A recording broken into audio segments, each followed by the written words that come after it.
Inna lillahi wa inna ilaihi raji'una. Ku gyara zama domin ku ji yadda mutane bakwai suka mutu sanadiyar fashewar bam a jihar Zamfara. Muna roƙon ku taimaka ku yi sharing din wannan bidiyo sannan ku biyo mu har ƙarshen sa domin ku ji yadda wannan al'amari ya faru dalla-dalla. Akalla mutane bakwai ne suka rasu a ranar Asabar bayan wani bam ya tashi akan babbar hanyar Magami da Dan Sadau da ke karamar hukumar Maru a jihar Zamfara. Mazauna yankin da kuma majiyoyin soji sun ce an dasa bam din ne domin kai hari ga matafiya da ke zirga-zirga a hanyar Gusau Dan Sadau da kuma Magami. Hanyar Magami Dan Sadau na daga cikin mafi hadari a jihar, inda a lokuta da dama ake buƙatar rakiyar sojoji kafin a samu wucewa lafiya.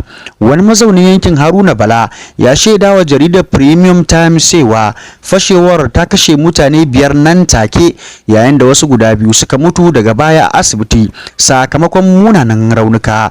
Mustapha Kaura, mataimakin mai magana da yawun gwamnan jihar Zamfara, ya tabbatar da aukuwar lamarin ga manema labarai, inda ya danganta harin da 'yan bindigar da ke tserewa masu biyayya ga fitaccen jagoran 'yan bindiga wato Dogo Gidi. Ya ce an dasa bam din ne tsakanin ƙauyukan Yargada da Mai Haya. Kakakin rundunar haɗin gwiwa ta Operation Fansan Yamma, David Adewusi, shi ma ya tabbatar da fashewar ga Channels Television, yana cewa 'yan ta'adda ne suka dasa bam ɗin gundumar Dan Sadau da ke karamar hukumar Maru, tare da tana zama cibiyar ayyukan 'yan bindiga a jihar Zamfara. Sai dai kuma bayan da ake gani zuwa yanzu amfani da bam wato na IEDs na nuna wani sabon hanyar mai hatsari a rikicin. A watan Disambar bara, bam da 'yan bindiga suka dasa a gurare daban-daban a gundumar Dan Sadau sun hallaka fiye da mutane 15. An samu fashewa har sau 2 a hanyar Dan Sadau zuwa Malamawa, sannan wani a hanyar Malele, duk a cikin gundumar Dan Sadau.